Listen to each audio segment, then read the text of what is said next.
Bismillahirrahmanirrahim. Assalamualaikum warahmatullahi wabarakatuh. Kita kembali lagi dalam kajian hukum perikatan Islam. Kali ini kita menganalisis Facebook AdSense ya, sebagai salah satu bisnis transaksi online yang sekarang ini belakangan ini menjadi jenis transaksi yang cukup masif ya. Kita berusaha memahami praktik Facebook AdSense dalam pandangan hukum perikatan Islam ya.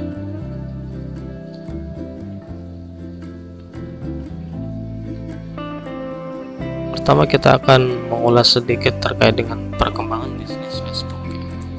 Pada awalnya perilaku bisnis yang disediakan oleh Facebook ini hanyalah jasa pemasangan iklannya di Facebook bagi pengusaha ataupun organisasi. Biasanya orang memasang sebuah promosi yang dikaitkan dengan fanspage-nya, lalu postingan itu nanti akan terus-menerus tampil di beranda user dengan kriteria tertentu ya. Biasanya bisa menggunakan kriteria wilayah, umur, hobi ataupun pekerjaan. Nanti tinggal mana yang disasar. Di kriteria itulah nanti promosi ini muncul ya, sehingga seorang pengguna Facebook nanti ada kemungkinan melihat di berandanya lalu klik membuka kontennya, tertarik terhadap kontennya gitu ya. Awalnya bisnis yang disediakan Facebook ini adalah pemasangan iklan sejenis itu ya. Facebook AdSense tadinya menyediakan jasa bagi pengusaha ataupun organisasi ataupun subjek yang ingin mempromosikan produknya dalam target jangkauan dan harga tertentu. Nah, dengan jangkauan tertentu, harga tertentu gitu ya. Durasinya nanti juga ada pengaturannya begitu. Kalau ingin mengetahui bisa daftar di Facebook AdSense Manager ya, ada. Lalu sejak tahun 2015 Facebook menyediakan fitur baru yaitu Instant Article. Ini memberi peluang bagi penulis artikel, bagi website portal online, website berita, lalu olahraga, online untuk menjadi penayang iklan. Teman-teman biasanya pernah ya melihat di berandanya ada artikel atau website mengirimkan sebuah konten, entah berita, informasi atau apapun itu. Nanti teman-teman langsung klik ya.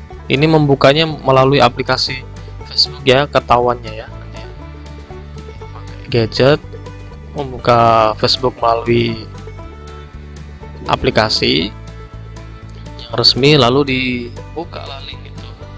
Nah, biasanya mereka yang tergabung dalam Facebook Instant Article itu membuka laman beritanya ini tidak harus keluar dari aplikasi Facebook, tapi langsung di dalam itu bisa terbuka. Nanti ketika orang klik lalu membuka laman artikelnya tanpa harus keluar dari aplikasi, tetap di aplikasi Facebook. Nah, di situ nanti ada iklan yang tayang. Nah, itu sejak 2014 ada program seperti itu. Lalu pada tahun 2018 Facebook kembali menyediakan fitur baru yaitu Creator Studio yang memberi peluang publisher atau kreator video untuk memonetisasi videonya dalam program AdFlix ya. Program jeda iklan nanti dalam videonya. Ini memang mirip dengan YouTube ya. Nah, maka tak mengherankan jika kalau teman-teman sekarang ini membuka Facebook ya, Facebook memang tidak dipungkiri sebagai salah satu sosial media yang terbesar ya di dunia ya. Penggunanya ada banyak sekali.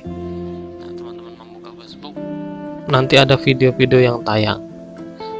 Videonya sekarang tidak singkat-singkat seperti dulu, tapi bisa lebih dari 3 menit bahkan berjam-jam ya. Film-film bahkan juga ada yang ditayangkan di Facebook.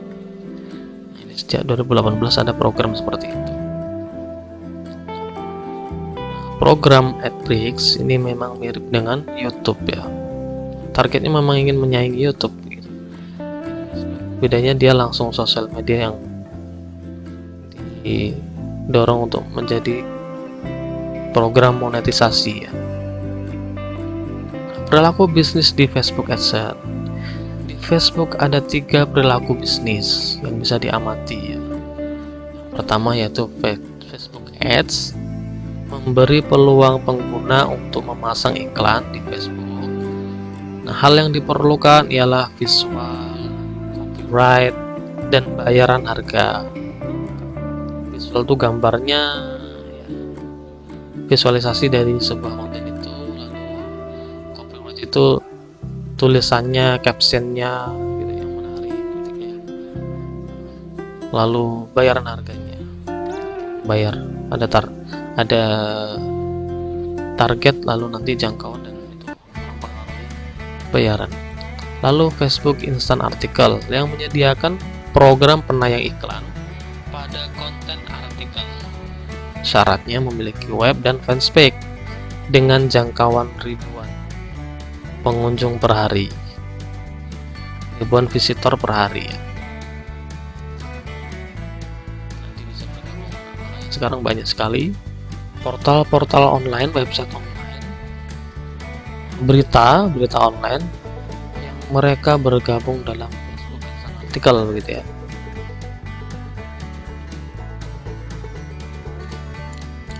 Nah, 3 AdBricks ya, menyediakan program penayang iklan pada konten video. Syaratnya memiliki fanpage berpengikut 10.000. Penayangan videonya berdurasi lebih dari 3 menit dengan jumlah tayang 1 menit sebanyak 600.000.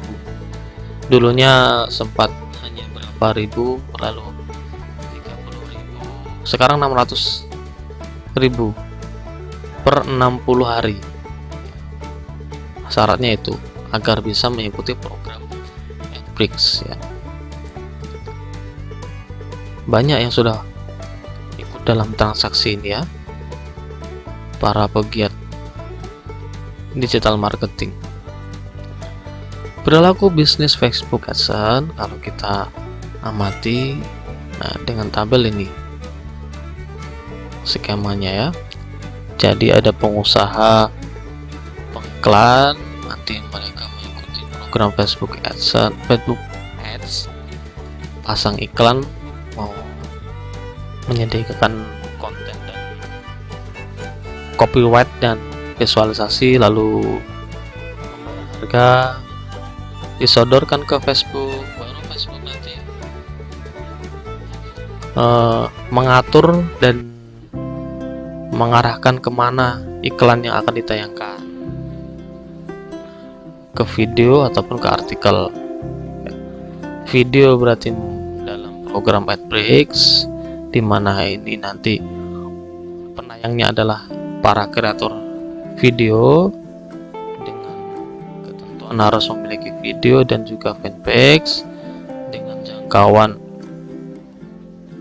10.000 pengikut. Fanpage-nya, videonya pernah tampil sebanyak 600.000 setiap 1 menit dari durasi video minimal 3 menit ya. Lalu di iklannya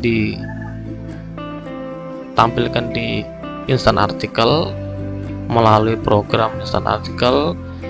Yang adalah para pembuat artikel dengan ketentuan mereka mempunyai artikel, web, dan fanpage. Jangkauannya ribuan per visitor per hari ya. Nah itu perilakunya. Jadi ada skema ini. Berarti ada berapa pihak? Ada pihak 1, 2, 3. antara pengusaha iklan dengan Facebook, lalu antara Facebook dengan para pembuat konten, entah itu konten video maupun konten artikel. Itu berarti pihaknya ya.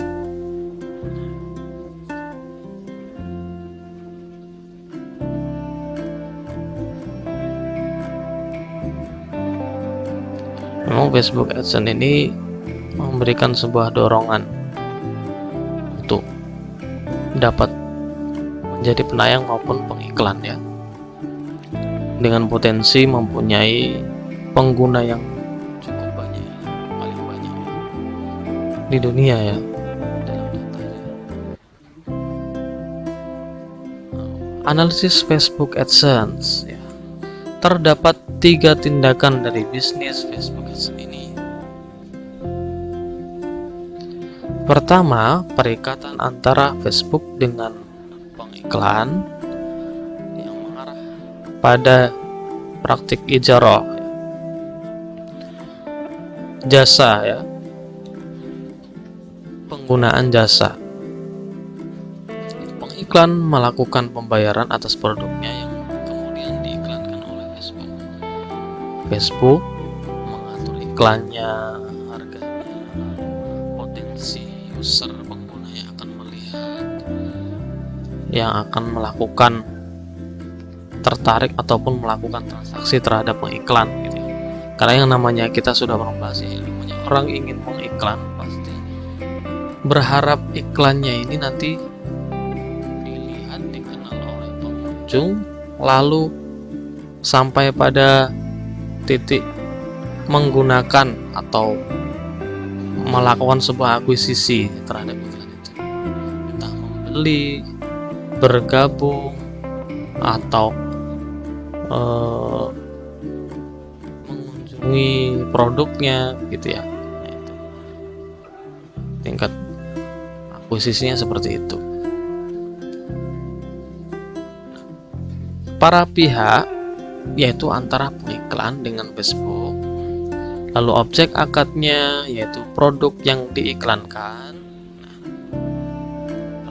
Pernyataannya yaitu menayangkan iklan dengan biaya tertentu dan tujuannya memperkenalkan produk kepada pengguna Facebook. Itu tujuan dari akad pengiklanan di Facebook AdSense. Sehingga itulah yang kita telusuri, berarti kan secara sistematis.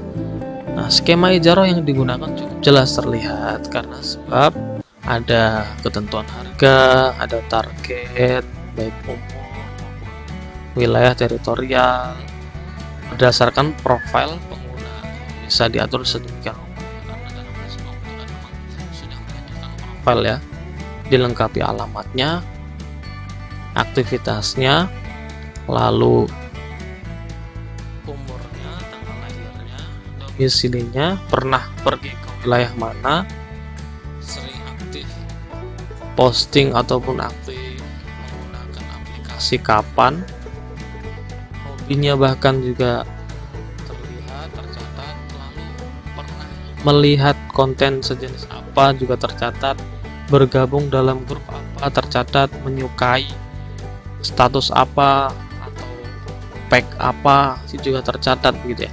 Nah, hasil dari rekod-rekod itu, jejak-jejak digital itulah yang kemudian dikumpulkan oleh Facebook untuk mengatur agar iklannya berpotensi untuk diklik ataupun dilihat oleh si pengguna. Ya, pengiklan menggunakan jasa Facebook karena Facebook mempunyai data terkait dengan pengguna detail seperti tadi ya. Skema ijarahnya terlihat jelas ya. Sepanjang pengiklan membayar biaya promosi, maka Facebook akan menampilkan iklan dari pihak pengiklan. Nah, ini memperlihatkan praktik jasa atau ijarah ya. Karena nanti ada pengaturan untuk membayar sampai berapa hari gitu, sampai jangkauannya berapa gitu ya. Tetapi hampir tidak ada ketentuan batasan produk mana yang tidak diperbolehkan.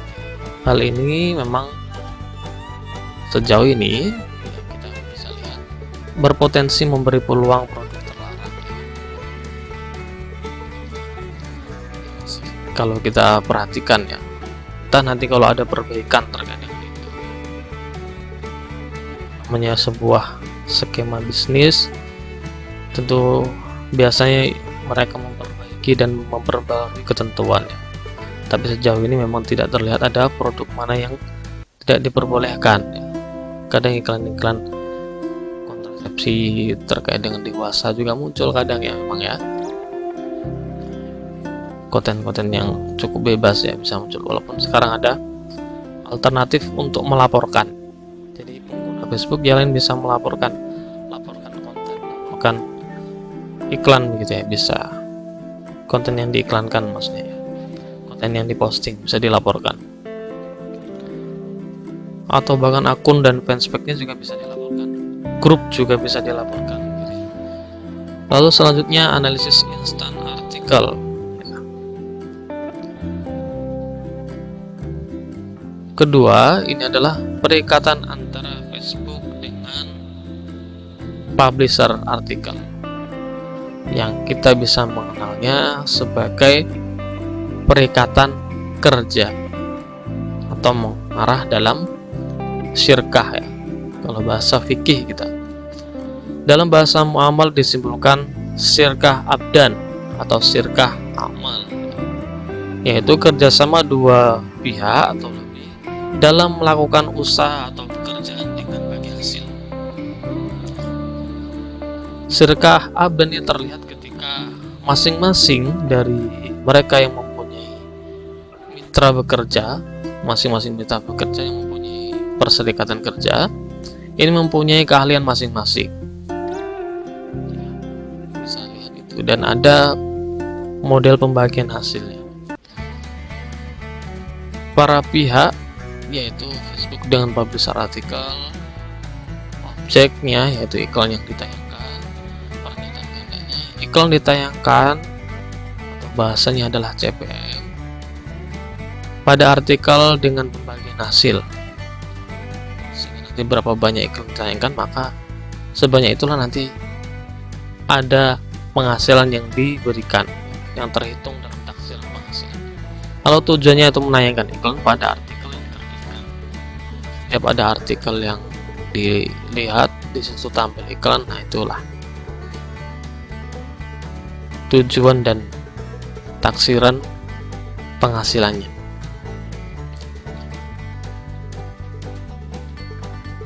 Untuk menjadi mitra publisher instan artikel ya, harus memiliki web dan fanspage, lalu melakukan pengaturan.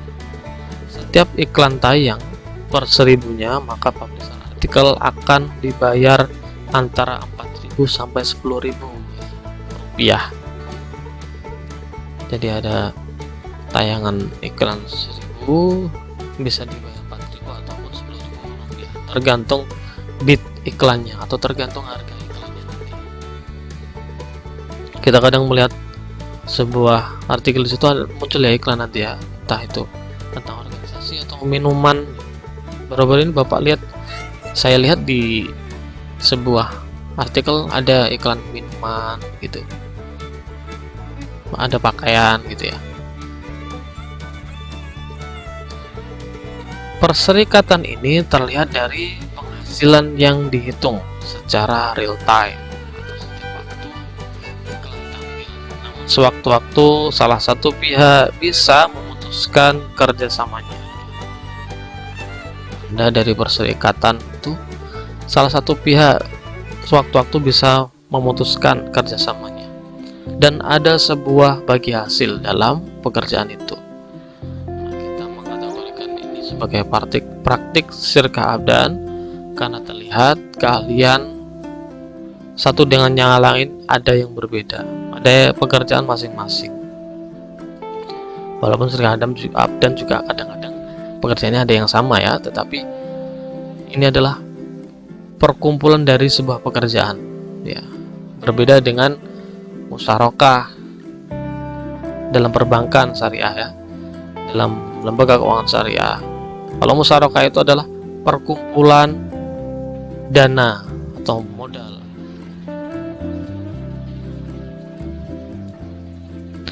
Facebook mengerjakan pengaturan iklan, maksudnya mengatur iklan tampil di pengunjung mana begitu ya, lalu di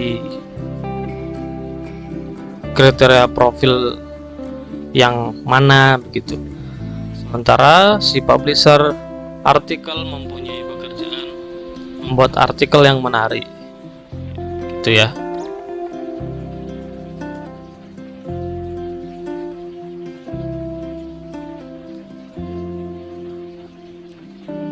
Ketentuan terkait dengan persyaratan kerjasama penghasilan ini memang dibuat sepihak oleh Facebook ya, sehingga mitra publisher, mitra penayang hanya bisa menyetujui dan menjalankan ketentuan. Lalu analisis Adweeks, perikatan yang ketiga, yaitu antara Facebook dengan kreator video yang mengarah pada syirkah juga ya. Dan dalam bahasa muamalat kita mengkhususkan dikategorikan sebagai kerjasama syirkah abdan, yaitu kerjasama melakukan usaha atau pekerjaan dengan bagi hasil. Para pihaknya yaitu Facebook dengan kreator video, objeknya yaitu iklan yang ditayangkan, pernyataan gandanya yaitu iklan ditayangkan pada video dengan pembagian hasil. Tujuannya yaitu menayangkan iklan pada video yang diterbitkan. Ini sama-sama syirkah abdan antara Adweeks dengan Facebook instan artikel, karena ini adalah perserikatan kerja. Ketentuan Adweeks juga sama dengan instan artikel, yaitu CPM adalah iklan yang ditampilkan berapa jumlahnya ya. Jadi iklan tayang sejumlah 1000 tayangan di konten video, nah akan diberi harga tertentu oleh Facebook. Semakin banyak orang menonton video yang ada iklannya itu, lalu semakin banyak pengguna yang berpotensi melihat iklan sehingga iklannya muncul. Semakin banyak iklannya muncul, 1000 tayang ataupun lebih, nanti akan diberi harga tertentu. Baik instan artikel ataupun Adweeks, keduanya menggunakan bahasa mitra yang menjelaskan hubungan perserikatan sebagai hubungan kerjasama. Namun menariknya, porsi pembagian hasil, pembuat ketentuan dan menyetujui mitranya hanya pada Facebook ya, memang ya. Facebook mempunyai hak yang porsi yang lebih kuat dalam kerjasama ini. Terkadang ada mereka yang sudah menjadi mitra lalu secara sepihak diputus oleh Facebook.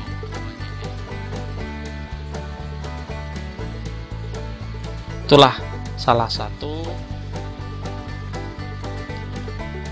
ciri yang namanya perserikatan, kadang bisa diputus ya. Dalam praktik Facebook AdSense juga belum ada pilihan filter iklan terkait iklan terlarang ya. Sejauh ini saya perhatikan belum ada ketentuan filter iklan agar tidak tayang begitu. Masih ada kemungkinan produk terlarang atau konten terlarang bisa ditampilkan di Facebook. Hal yang paling mungkin dilakukan, hukuman atau pemblokiran iklan konten terlarang paling bisa dilakukan ialah melalui respon pengguna Facebook. Jadi melalui blokir iklan tersebut ataupun melaporkan konten tersebut. Yang paling mungkin adalah yang dilakukan itu. Jadi pengguna Facebook bisa memblokir konten tertentu ataupun iklan tertentu atau fanspage tertentu, dan bisa juga melaporkan. Nanti kalau laporannya ini diterima oleh Facebook, penggunanya bisa diberi batasan ya, dibatasi untuk tidak bisa memposting, tidak bisa menampilkan konten itu biasanya begitu. Walaupun belum ada alternatif untuk bisa memfilter iklan ya. Dalam kasus di atas, Facebook AdSense berpotensi mengandung hal-hal yang makruh ya, karena belum ada filter iklan sejauh ini ya. Entah nanti ternyata ada perbaikan ya. Biasanya sih begitu, ada perbaikan akhirnya biasanya. Mungkin itu terkait dengan analisis Facebook AdSense.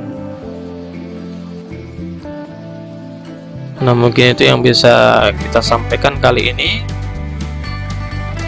Jika ada yang silahkan tanggapi. Terima kasih. Wassalamualaikum warahmatullahi wabarakatuh.